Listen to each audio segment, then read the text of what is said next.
के साथ bureau report. Operation सिंदूर की कामयाबी के बाद केंद्रीय गृह मंत्री अमित शाह 2 दिवसीय दौरे पर जम्मू कश्मीर में हैं। अपने दौरे के दूसरे दिन यानी आज अमित शाह पुंछ पहुंचेंगे। गृह मंत्री कड़ी सुरक्षा के बीच सुबह करीब 11 बजे पुंछ पहुंचेंगे, जहां वो पुंछ में सिंह सभा गुरुद्वारा जाने के साथ जिले के डाक बंगला में पाकिस्तानी गोलीबारी में पीड़ित परिवारों से मुलाकात करेंगे। इसके साथ ही अमित शाह जिले में बीएसएफ के मुख्यालय भी जाएंगे, जहां वो जवानों से बातचीत कर उनका हौसला बढ़ाएंगे। गृह मंत्री दोपहर करीब 2:30 बजे तक पुंछ में रहेंगे। रविंद्र श्रीवास्तव मेरे सहयोगी जानकारी के साथ लाइन पर मौजूद हैं। रविंद्र, गृह मंत्री पहुंचे हुए हैं, क्या कुछ आज उनका कार्यक्रम रहने वाला है? देखिए फरा, यहाँ से करीब 10:30 बजे के करीब गृह मंत्री अमित शाह जो हैं वो पुंछ के लिए रवाना हो जाएंगे और पुंछ में पहले से ही सुरक्षा व्यवस्था जो है उसको चाक चौबंद कर दिया गया है। वहां पहुंचेंगे, जो पाकिस्तान की गोलाबारी से पीड़ित परिवार हैं उनको मिलेंगे और खास तौर पर वहां जाएंगे जो धार्मिक स्थल पाकिस्तानी गोलाबारी के चलते टूट गए हैं, वहां पर पहुंचेंगे और वहां पर गुरुद्वारा सिंह सभा हो, सनातन धर्म सभा हो, वहां पर पहुंच के जायजा लेंगे और खास तौर पर बीएसएफ मुख्यालय भी जाएंगे और 2:30 बजे के तक पुंछ में रहेंगे और उसके बाद दिल्ली रवाना हो जाएंगे। लेकिन कहा जाए तो अमित शाह का ये दौरा जो है बहुत अहम माना जा रहा है, क्योंकि 3 जुलाई से अमरनाथ यात्रा जो है वो शुरू होने जा रही है।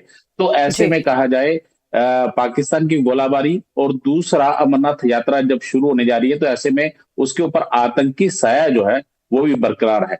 तो ऐसे में साफ दिशा निर्देश दिए गए हैं कि जो बाहरी राज्यों से आने वाले श्रद्धालु हैं बाबा बर्फानी के, उनकी सुरक्षा को काफी ज्यादा पुख्ता किया जाए।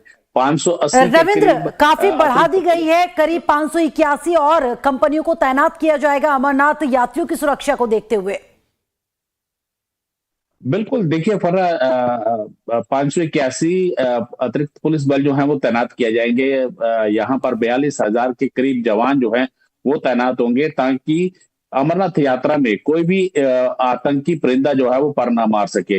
लेकिन जिस प्रकार से पहलगाम के बायसरन में आतंकी हमला हुआ था, जिसमें 26 निर्दोष लोगों की हत्या आतंकियों ने कर दी थी, हालांकि उसके बाद ऑपरेशन सिंदूर चलाया गया और पाकिस्तान को करारा जवाब दिया गया। लेकिन अब जिस प्रकार से अमरनाथ यात्रा आ रही है, ऐसे में केंद्र सरकार पर बहुत बड़ी जिम्मेदारी बन जाती है, क्योंकि यहाँ लाखों की संख्या में श्रद्धालु जो हैं वो पहुंचेंगे, उनकी सुरक्षा को सुनिश्चित किया जाएगा। यही वजह है कि कल यहाँ पहुंचते ही अमित शाह ने राजभवन के अंदर जो है वो बैठक ली, जिसमें सेना, पुलिस और बीएसएफ और सीआरपीएफ के साथ साथ कई इंटेलिजेंस एजेंसियों के जो अधिकारी थे वो मौजूद थे और साफ कहा गया कि यहाँ किसी भी तरीके से अमरनाथ यात्रा को निर्बाध रूप से यहाँ करवाया जाए, क्योंकि लगातार बायसरन के हमले के बाद कहा जाए तो किश्तवाड़ के अंदर भी आतंकी हमला हुआ था, जिसमें आतंकी वहां से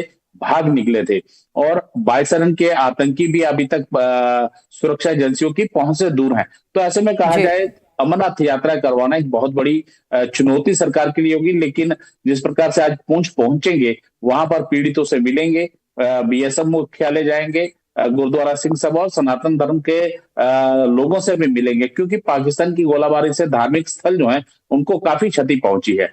पर रविंद्र, जाहिर सी बात है काफी क्षति भी पहुंची है और आज पीड़ितों से मुलाकात भी करेंगे। क्या माना जाए, कुछ राहत की उम्मीद की जाए? क्या गृह मंत्री की तरफ से कुछ ऐलान किए जा सकते हैं?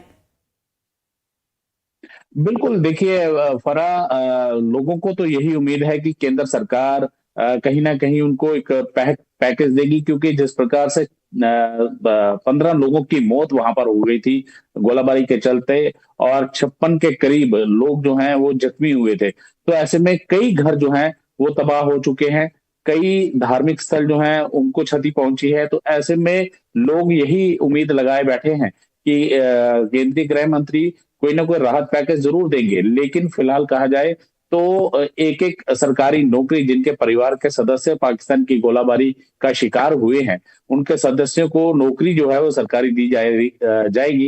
ये एलजी मनोज सिन्हा खुद कह चुके हैं और राज्य सरकार की तरफ से भी पैकेज दिया गया है। लेकिन अब केंद्र सरकार के पैकेज की उम्मीद जो है वो लोग लगाए हुए हैं, क्योंकि देखा जाए तो काफी ज्यादा नुकसान अगर कहीं हुआ है पाकिस्तान की गोलाबारी से, तो पुंछ का इलाका है जहां पर कई जाने और कई मकान जो हैं वो टूट चुके हैं। फरा रविंद्र चले, शुक्रिया जानकारी देने के लिए। और मुंबई DRI यानी राजस्व